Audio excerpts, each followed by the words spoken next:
इस वीडियो में बड़ी आसानी से समझिए प्रोबेशन पीरियड और प्रोबेशन पीरियड के बाद किसे 2.25 के फैक्टर से फ़ायदा होगा और किसे 2.59 के फैक्टर से फ़ायदा होगा। जल्दी से उदाहरण से समझाता हूँ। रिवाइज्ड पे बैंड था 5910 से लेकर के 20,200 का, और बाद में री रिवाइज्ड उनको दिया गया 10,300 से 34,800 का। ओल्ड ग्रेड पे थी 1,900 रुपये और न्यू ग्रेड पे दे दी उनको 3,200 रुपये। ओल्ड ग्रेड पे में जो इनिशियल पे थी वो थी 7,810 रुपये, और न्यू ग्रेड पे में जो इनिशियल पे हो गई 13,500 रुपये। जल्दी से देखिए, इस व्यक्ति को फ़ायदा हुआ आफ्टर प्रोबेशन के टाइम में इसको 23,175 रुपये और मेथड 1 के द्वारा, और आफ्टर प्रोबेशन 30,375 रुपये, और मेथड 2 के द्वारा प्रोबेशन के टाइम में 15,307 और आफ्टर प्रोबेशन 20,228। तो इसको 2.25 के फैक्टर से फायदा होता है। दूसरे एग्जांपल से समझते हैं। रिवाइज्ड पे बैंड 10,300 से 34,800, जो री रिवाइज किया गया उसमें भी 10,300 से 34,800। ओल्ड ग्रेड पे थी 4,400, जिसमें इनिशियल पे थी 17,420 रुपये। री रिवाइज ग्रेड पे दे दी गई 5,000 रुपये, और जिसमें जो इनिशियल पे थी 18,450 रुपये। इसमें अगर आप देखेंगे तो 2.25 के फैक्टर से बन रहा है प्रोबेशन के टाइम में इनिशियल पे बन रही 23,175 रुपये, और आफ्टर प्रोबेशन बन रहा है 41,513 रुपये। जबकि अगर 2.59 का मेथड लेते हैं तो प्रोबेशन के पीरियड में 26,677 रुपये प्रोबेशन के टाइम की पे बन रही है, और आफ्टर प्रोबेशन बन रही है 45,118 रुपये। तो इस व्यक्ति को 2.25 के फैक्टर से इसकी आफ्टर प्रोबेशन की सैलरी ज़्यादा बनेगी, क्योंकि प्रोबेशन का फैक्टर और आफ्टर प्रोबेशन का फैक्टर एक ही रहेगा। इस तरह से मैं बहुत से एग्जाम्पल से आपको इस वीडियो में समझाने वाला हूँ कि प्रोबेशन और आफ्टर प्रोबेशन में किस फैक्टर से आपको फ़ायदा होने वाला है।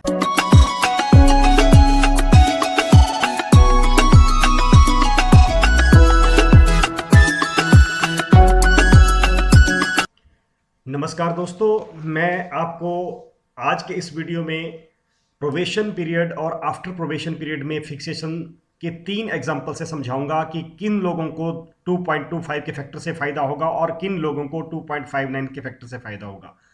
इसके अलावा मैं पेंशनर्स की पेंशन कैसे फिक्स की जाएगी उसके बारे में भी बात करूंगा, और क्लास 4 की जो पे फिक्सेशन है वो कैसे की जाएगी उसके बारे में भी बात करूंगा। दोस्तों, सबसे पहले मैं आपको पहले एग्जांपल से प्रोबेशनर की जो सैलरी कैसे फिक्स की जाएगी उसके बारे में बात करता हूं। मैंने अभी आपको एक एग्जांपल दिया था, उसी को मैं दोबारा से आपको डिटेल में समझाता हूं कि एक व्यक्ति है जिसकी अपॉइंटमेंट 2016 के बाद की हुई है। तो 2016 के बाद में उसको जब उसकी जो पोस्ट है उसके अकॉर्डिंग जो उसको 5th पे कमीशन में स्केल दिया गया था 1910 रुपये से लेकर के 20,200 का दिया गया था, और बाद में उसके स्केल को जब री रिवाइज 2011 में किया गया तो उसको 10,300 से 20,200 का उसको पे बैंड दिया गया। पहले उसका इनिशियल ग्रेड पे 1,900 रुपये था, और बाद में जो उसका ग्रेड पे री रिवाइज किया गया वो 3,200 रुपये उसको दे दिया गया। 1,900 जब उसका ग्रेड पे था तो उसके इनिशियल जो सैलरी थी वो थी 17,420 रुपये, लेकिन जब बाद में उसको दिया गया 7,810 रुपये, और बाद में उसको दिया गया उसको 13,500 रुपये उसकी इनिशियल सैलरी दी गई। तो देखिए, इस शीट में मैंने एक फार्मूला लगाया ताकि आपको जल्दी से समझ में आ जाए। तो इसमें देखिए, इस व्यक्ति को अगर ये 2.25 का फैक्टर चुनता है तो उसकी प्रोबेशन के टाइम की जो सैलरी बनेगी वो बनेगी 23,175 रुपये, और आफ्टर प्रोबेशन बनेगी इसकी 30,375 रुपये, जो कि बाद में कॉरस्पॉन्डिंग जाएगी इसके जो टेबल है, जो टेबल में कॉरस्पॉन्डिंग लेवल करना है उसको, जो इनिशियल पुराने वाला जो ग्रेड पे है उसी टेबल में फिक्स होगा। चाहे आपको कोई भी आप ऑप्शन लें, लेकिन फिक्सेशन आपकी उसी फिटमेंट टेबल में होगी जो पुराने वाला आपका ग्रेड पे था 2011 से पहले वाला, उस फिटमेंट टेबल के अकॉर्डिंग आपकी होगी। पेज नंबर 14 में लेवल 3, जो लेवल 3 है इसमें इसके अकॉर्डिंग इसकी फिक्सेशन होगी, और यहाँ पर जो ये जा रहा है वो जा रहा है 30,375 रुपये के ऊपर ये फिक्स हो रहा है 2.25 के हिसाब से। तो 30,375 जो जाएगा वो जाएगा आपका 30,500 में जाएगा। तो यहाँ इसकी जो फिक्सेशन होगी वो हो जाएगी 30,500 रुपये में हो जाएगी। अगर ये 2.59 का फैक्टर चुनता है तो 20,228 में ये फिक्स हो रहा है, तो 20,228 वाला जो व्यक्ति है वो आपका जाएगा 20,800 में। तो अब इस यहाँ पर जाएगा 20,800 में। तो देखिए इस व्यक्ति को, इस कैटेगरी की पोस्ट को जिनको री रिविजन के बाद नया पे बैंड दिया गया था, उनको 2.25 के फैक्टर में फायदा होने वाला है। अब एक दूसरे एग्जाम्पल से समझते हैं। इसमें जो पे बैंड है वो 10,300 से 34,800 का दिया गया है, और जो रिवाइज था वो भी 10,300 से 34,800 का दिया गया है।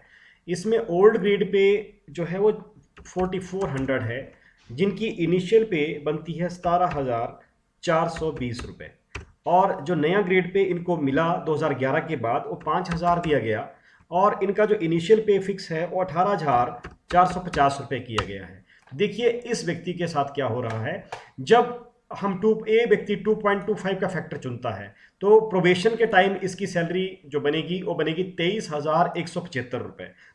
लेकिन अगर ये 2.59 का फैक्टर चुनता है तो प्रोबेशन के टाइम इसकी सैलरी बनेगी 26,677 रुपये। तो यहाँ पर प्रोबेशन के टाइम में इसको फायदा कहाँ हो रहा है, 2.59 में। लेकिन फैक्टर आप प्रोबेशन के टाइम और प्रोबेशन के बाद एक ही चुन सकते हैं। उसके बाद लेकिन जब बाद में इसकी फिक्सेशन प्रोबेशन के बाद होगी तो यहाँ पर 2.25 के फैक्टर में 41,513 रुपये इसकी फिक्सेशन होती है, और 2.59 के फैक्टर से 45,118 रुपये इसकी फिक्सेशन होती है। तो देखिए इसमें अब ये कहाँ फिक्ट होगा, जो 44 इसका ग्रेड पे लोएस्ट क्या था, लोअर क्या था, 4400 था। तो 44 वाले 100 वाले जो फिटमेंट टेबल है, जो लेवल है, वहाँ पर इसकी फिक्सेशन होनी है। इस व्यक्ति को फायदा कहाँ हो रहा है, 2.59 के फैक्टर में फायदा हो रहा है, और 2.59 के फैक्टर में इसकी 45,118 रुपये इसकी बाद आफ्टर प्रोबेशन इसकी फिक्सेशन हो रही है। लेकिन ये फिक्सेशन 5,000 वाले ग्रेड पे के फिटमेंट टेबल से नहीं की जाएगी, ये फिक्सेशन की जाएगी 44 जो उसका पुराना ग्रेड पे था उस वाले फिटमेंट टेबल से, उस लेवल से। तो जो 4400 वाला है वो आपका लेवल नंबर 13 है, 13 नंबर का लेवल है, और ये जो इसकी 45,118 रुपये इनिशियली कहाँ जाएगा, 46,000 रुपये में। तो देखिए ये इस व्यक्ति की जो फिक्सेशन होगी वह 46,000 रुपये के इसको इसमें मैट्रिक्स में फ़ायदा होगा, क्योंकि यहाँ पर इसकी 41,513 बन रही है। यहाँ इसको फ़ायदा नहीं हो रहा है, ना ही प्रोबेशन में ना ही प्रोबेशन के बाद। एक और एग्जांपल में आपको मैं एक और चीज़ क्लियर करता हूँ, उसमें आप देखेंगे कि कितना चालाकी से पे कमीशन ने, पंजाब गवर्नमेंट ने इसको इम्प्लीमेंट किया है। इस एग्जाम्पल में देखते हैं कि जो पे बैंड 5th पंजाब पे कमीशन में था 10,300 से 34,800 का ही है, और जो रिवाइज किया गया उसमें भी 10,300 से 34,800 का ही है, और जो ओल्ड ग्रेड पे था वो 4200 रुपये था किसी पोस्ट के लिए, पर्टिकुलर पोस्ट के लिए, और बाद में जो रिवाइज दिया गया वो दिया गया 5400 रुपये। ऐसा अगर मान लेते हैं, हम एक एग्जांपल के तौर पर हम ले लेते हैं, जब 4200 रुपये में ये था तो इसकी जो इनिशियल पे थी फिक्सेशन के लिए वो थी 16,290 रुपये, 16,290 रुपये, और अगर 5,000 रुपये की बात करते हैं तो थी 20,300 रुपये। तो यह इस एग्जाम्पल से आप समझने का प्रयास करें कि प्रोबेशन के टाइम में इस व्यक्ति को अगर 2.25 का फैक्टर लेता है तो 23,175 रुपये इसको प्रोबेशन के टाइम मिलेगा, और आफ्टर प्रोबेशन के जो इसकी सैलरी फिक्स होगी वो 45,675 के हिसाब से होगी, जो कि 4200 रुपये वाले फिटमेंट टेबल के हिसाब से बनेगी। और वैसे ही अगर 2.59 का फैक्टर लेता है तो प्रोबेशन के टाइम इसकी जो सैलरी है वो 26,677 रुपये बनती है, और आफ्टर प्रोबेशन इसकी 42,191 रुपये बनती है। तो देखिए दोनों ही एग्जाम्पल में से अगर आप समझने का प्रयास करें तो इस व्यक्ति को कहाँ फायदा हो रहा है, इसको 2.25 के फैक्टर से फायदा हो रहा है। तो इस प्रकार से हर एक व्यक्ति का आपका जो भी केस है उस केस के अकॉर्डिंग आपको अपने गुणा भाग करना पड़ेगा, गणित बैठाना पड़ेगा कि आपको कहाँ फायदा हो रहा है। ऐसा नहीं है कि एक ही फैक्टर को हम ले गए, 2.59 के फैक्टर को ले लिया या 2.25 के फैक्टर को ले लिया, कि सब के लिए यह इंप्लीमेंट नहीं होगा। हर एक एम्प्लॉय की जो परिस्थितियां हैं उन परिस्थितियों के हिसाब से किसी को 2.25 के फैक्टर में फायदा होगा, किसी को 2.59 के फैक्टर से फायदा होगा। तो देखिए ये चीज़ है, इसके अकॉर्डिंग आप अगर लेते हैं, अगर आप करते हैं तो आपको मैक्सिमम बेनिफिट इसमें मिल सकता है। मेरा आपको समझाने का प्रयास यही है कि आप खुद से देखें, क्योंकि आप सिर्फ क्लैरिकल जो पोस्ट पे लोग बैठे हैं सिर्फ उनके ऊपर ही डिपेंडेंट ना रहे, क्योंकि वो भी इंसान है, गलती उनसे भी हो सकती है। तो आप वहां पर रेक्टिफाई कर सकते हैं, उनके साथ डिस्कशन कर सकते हैं कि मेरी सैलरी इस तरह से अगर फिक्स की जाए तो मुझे ज़्यादा फायदा हो सकता है। अगर आपको नॉलेज नहीं होगा तो उसमें आप थोड़ा सा संशय की स्थिति में हो सकते हैं, और अगर आपके क्लरिकल स्टाफ में किसी को गलती लग जाती है तो आपको लंबे समय तक उसका खामियाजा भुगतना पड़ सकता है जब आप एक बार अपनी ऑप्शन दे देंगे। इसके साथ ही मैं आपको कुछ और एग्जांपल देता हूं, उससे आपको समझाता हूं। बहुत सारे लोगों ने कमेंट किया था कि हम क्लास 4 हैं जी, हमें बातें समझ में नहीं आ रही हैं ज़्यादा, आप हमारी पे फिक्सेशन के बारे में थोड़ा सा बताएं। तो भाइयों, मैं आपके लिए अवश्य आपके लिए इस वीडियो में आपके बारे में बता रहा हूं। देखिए, क्लास 4 की जो ग्रेड पे थी वो रिवाइज्ड नहीं हुई थी, तो इसलिए आपका जो फैक्टर रहेगा वो 2.59 का रहेगा। 15 दिसंबर में जो भी आपकी बेसिक पे है 31 दिसंबर को, उसको आप 2.59 से मल्टीप्लाई करें, और जो आपका लेवल 1 या 2 में जो भी आपका ग्रेड पे है, अगर आपका 1650 का ग्रेड पे है तो आप लेवल जो 1 है वहाँ से उस फिटमेंट टेबल में लाइन में आप देखें कि आपका कहाँ पहुँच रहा है। अगर आप लेवल आपका जो ग्रेड पे है वो 1800 रुपये है, तो आप फिर जो लेवल 2 है उसमें देखें। अब मैं आपको यहाँ इसमें ही क्लियर कर देता हूँ, एक एग्जांपल की सहायता से आपको मैं क्लियर करता हूँ कि अगर कोई व्यक्ति है जिसकी जो बेसिक पे जो 2015 में मान लीजिए वह उसका जो स्केल था वो था 4900 से लेकर के 10,680 का, और ग्रेड पे उसका 1650 रुपये है। तो जो आफ्टर जो पे स्केल है वो बाद में भी उतना ही है, 4900 से लेकर के 10,680 का ही है, और जो ग्रेड पे ओल्ड है वो आपका 1650 रुपये है। तो इनिशियल पे आपका उसमें बन जाता था 6,950 रुपये, 6,950 रुपये। तो बाद में भी वही रहा आपका 1650 रुपये का ग्रेड पे है, कोई इसमें रिवीजन नहीं हुआ, तो वो वैसे ही रहा। तो देखिए, आपको ए वाला जो फैक्टर है 2.59 वाला जो मैं आपको हाईलाइट कर रहा हूँ, 18,000 रुपये के ऊपर आप फिक्स होंगे जो यहाँ पर है। इसके बाद की जो फिक्सेशन होगी वो भी आपकी उसी तरह से होगी जैसे मैंने अभी पहले वाले एग्जांपल में समझाया। हाँ, अगर कोई बहुत पुराना क्लास 4 है जो कि मान लो 97 में लगा है, 98 में लगा है, या 2006 से पहले का लगा है, और उसको एसीपी के बेनिफिट भी मिल गए हैं, तो उसके लिए मैं एग्जांपल जैसे आपको देता हूँ। जैसे कोई व्यक्ति है जो क्लास 4 में 2006 से पहले आ गया था, तो नेचुरली है उसको एसीपी का बेनिफिट भी मिला होगा। मान लीजिए कि उसको एसीपी के दोनों 4, 9, 14 तीनों बेनिफिट उसको मिल गए हैं, और उसका ग्रेड पे अब हो गया है 1900 रुपये का उसका ग्रेड पे अब हो गया है। तो उसका जो अब पे बैंड है वो बन गया है उसका 5910 वाला, और उसमें 20,200 में वो आ चुका है, जिसको 2 एसीपी का बेनिफिट मिल गया है, और उसका जो ग्रेड पे है वो 1900 हो चुका है। ठीक है, जब 1900 हो गया तो उसका अब इनिशियल पे भी वहाँ पर 7810 रुपये हो जाता है। नेचुरली इस चीज़ की यहाँ पर जरूरत पड़ेगी नहीं, लेकिन मैं लिख लेता हूँ। तो इसमें क्या होगा, 5910 रुपये का जो उसका मिनिमम पे बैंड था, लेकिन ये मान लेते हैं कि जो उसकी जो इनिशियल पे है, मतलब उसकी जो बेसिक है, अब वो इंक्रीमेंट लगते लगते 10,400 हो गई है, ये मान लेते हैं। तो देखिए अब क्या हो जाता है कि उसकी जो फिक्सेशन होगी, जैसे हम इसमें टेबल में डालते हैं, ये कैलकुलेशन में आपको सिर्फ समझा रहा हूँ कि ऐसे होगी। अब गुणा भाग में करने लग जाऊँ तो वीडियो बहुत लंबा हो जाएगा। इस व्यक्ति के साथ क्या हो जाएगा कि इसको प्रोबेशन का तो उसका कोई पंगा है ही नहीं, क्योंकि ये ऑलरेडी रेगुलर है, एसीपी उसको लग चुकी है।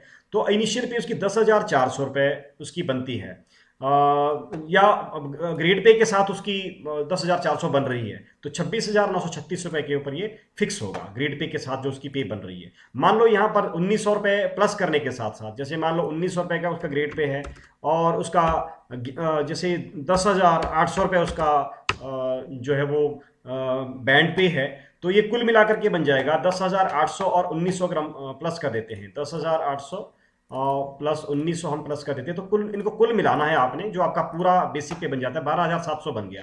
तो हम इनिशियल पे में इसको 12,700 इसको लिख लेते हैं। तो जैसे 12,700 लिखते हैं तो इसका 32,893 रुपये इसकी जो फिक्सेशन होगी वो इसके ऊपर होगी, और कहाँ होगी, 32,893 जो आगे जाएगा इसमें वो जाएगा आपका 33,300 पे। तो ये व्यक्ति फिक्स हो जाएगा 33,300 पे। ये फिटमेंट टेबल में हम देखेंगे, फिटमेंट टेबल दिए गए हैं। इसमें हमने फिटमेंट टेबल में जाना है, तो 1900 वाला जो फिटमेंट टेबल है ये आपका 1900 वाला है। इसमें हम देखेंगे कि 32,800 वाला जो मैंने बताया, तो ये आपका हो जाएगा 33,300 पे। तो इस तरह से ये व्यक्ति फिक्स हो जाएगा 33,300 में। तो क्लास 4 हो, चाहे क्लास 2 हो, चाहे क्लास 3 हो, चाहे क्लास 1 हो, फिक्सेशन का तरीका दोस्तों सभी का एक ही रहेगा। सिर्फ तरीके में कहाँ परिवर्तन होगा, अगर किसी की अपॉइंटमेंट 2011 और 2016 के बीच में होती है, वहाँ थोड़ा उनका तरीका कुछ और होगा। 2016 से 2020 के बीच वालों का तरीका कुछ और होगा, और 2000 जिनको रिवाइज ग्रेड पे मिला है वहाँ पर थोड़ा सा देखना पड़ेगा। तो इस तरह से मैंने आपको समझाने का प्रयास किया है कि आपकी फिक्सेशन कैसी होगी, और आप इस तरह से अपनी फिक्सेशन करें, इस मेथोडोलॉजी को समझें, कॉन्सेप्ट को समझें। बाकी हर एक व्यक्ति का जो फिक्सेशन करने का तरीका होगा वो अलग होगा। उसकी जॉब प्रोफाइल क्या है, उसका ग्रेड पे क्या है, उसके सर्कमस्टांसेस क्या रहे हैं, सर्विस रिकॉर्ड क्या है, उसके अकॉर्डिंग ही सबका अलग अलग तरीका होगा, एक तरीका किसी का नहीं होगा। आप सिर्फ फिक्सेशन का एक कॉन्सेप्ट समझिए, उस कॉन्सेप्ट से आप इसको समझ सकते हैं और अपनी फिक्सेशन कर सकते हैं। अब दोस्तों मैं बात करूंगा पेंशनरों की। पेंशनर जो हमारे साथी हैं, हमारे सीनियर्स हैं, उनके मुझे बहुत सारे फ़ोन कॉल्स भी आए कि पेंशनर्स के लिए आपने कुछ नहीं बताया। मैं आप सभी सम्मानीय हमारे जो रिटायर्ड कर्मचारी हैं उनको मैं बताना चाहूँगा कि अभी जो रिपोर्ट आई है इसमें पेंशनर्स के लिए कुछ भी नहीं लिखा गया है, कहीं पर भी पेंशनर्स की बात नहीं की गई है। लेकिन जहाँ तक मेरा मानना है, जहाँ तक मेरा अनुभव है, आपकी जो पेंशन की जो बेसिक पे फिक्स हुई है, जो at the time of pension जो रिटायरमेंट जो आपको मिली है, उसको 2.59 के फैक्टर से मल्टीप्लाई किया जाएगा। ये मेरा मानना है। अभी फाइनल रिपोर्ट आनी बाकी है, जब आएगी उसके बाद ही बात क्लियर हो पाएगी, लेकिन उसी वो ही होगा, क्योंकि इस 2.25 का आपको नहीं होगा फिर आपकी पेंशन कम हो सकती है। तो ऐसा सरकार नहीं कर सकती, आपकी पेंशन कम नहीं कर सकती है। तो 2.59 से ही आपकी बेसिक पे को मल्टीप्लाई किया जाएगा और वहां पर आपकी फिक्सेशन कर दी जाएगी। आपका बड़ा सिंपल तरीका है। हाँ, अगर कोई पेंशनर 2016 के बाद कोई रिटायर हुआ है तो उसकी फिर पहले फिक्सेशन करनी पड़ेगी 2016 में, फिर 2019 तक, या अगर कोई रिटायर 2019 में हो तो 2019 तक उसको ले जाना पड़ेगा, 18 में हुआ तो 18 तक ले जाना पड़ेगा, फिर वहां उसकी दोबारा से फिक्सेशन होगी। तो उसका पे एरियर भी बनेगा, फिर पेंशन एरियर भी बनेगा, और उसकी ग्रेजुटी भी रिवाइज हो सकती है, वो दोबारा से अपने ग्रेजुटी को रिवाइज कर सकता है। तो दोस्तों इस तरह से फिक्सेशन होगी। अब मुझे लगता है कि पे कमीशन को लेकर के जितना भी संशय थे वो दूर हो चुके हैं। अगर फिर भी आपके मन में कोई प्रश्न हो तो आप कमेंट बॉक्स में जरूर लिखें, मैं नेक्स्ट वीडियो में उसको कवर करने की अवश्य कोशिश करूंगा। दोस्तों आप मेरे चैनल को सब्सक्राइब कर लें, मेरे वीडियो अगर पसंद आ रहे हैं तो इन्हें लाइक शेयर करें, आप नोटिफिकेशन के बटन को ऑन कर दें ताकि जब भी वीडियो अपलोड करूं तो आपको उसका फ़ायदा मिले। मैं अभी एक सीरीज़ ला रहा हूं मेडिकल रिमबर्समेंट को लेकर के, सर्विस रूल्स को लेकर के, आपको जरूर वो बहुत पसंद आएगी। आप चैनल को सब्सक्राइब कर लें और उन वीडियोस को जरूर देखें। मेडिकल रिमबर्समेंट का मैंने पहला पार्ट डाल रखा है जिसमें इंट्रोडक्शन सिर्फ मैंने दी हुई है। आगे मैं आपको समझाऊंगा उसी सीरीज़ में, अब आगे आने वाले समय में, कि कैसे आप मेडिकल रिमबर्समेंट में मैक्सिमम बेनिफिट ले सकते हैं। मेरे मित्र ने मुझे कमेंट किया था कि आप बहुत ज़्यादा तेज़ बोलते हैं और आपको थोड़ा धीरे बोलना चाहिए। मैं उनका धन्यवाद करता हूं जो उन्होंने मुझे सलाह दी है, परंतु मैं थोड़ा धीरे बोलूँगा तो वीडियो बहुत लंबा हो जाएगा। दूसरा, मेरी एक ब्लड में ही ये चीज़ है कि मैं बहुत तेज़ बोलता हूं, तो कृपया मेरे साथ एडजस्ट करें। इसके लिए आपको जो असुविधा हो रही है मुझे खेद है। आपने मेरे वीडियो को देखा, इसके लिए आपका बहुत बहुत धन्यवाद। Thank you very much. Radhe Radhe. बच्चे, युवा पेरेंट्स या हो कोई सरकारी कर्मचारी, बच्चे, युवा पेरेंट्स या हो कोई सरकारी कर्मचारी, इस चैनल में एजुकेशन, एस्ट्रोलॉजी और सर्विस से संबंधित बातें होती हैं ढेर सारी। मेरे पिछले वीडियो को आपने जो दिया ढेर सारा प्यार, उसके लिए आपका बहुत बहुत धन्यवाद, अभिनंदन, आभार। आगे भी लाता रहूंगा ऐसे ही रोचक वीडियो की भरमार, तो हो जाइए तैयार, आता भी रहूंगा मैं लाइव। पर पहले दबा दीजिए लाइक, शेयर और मेरे इस चैनल को कर दीजिए सब्सक्राइब।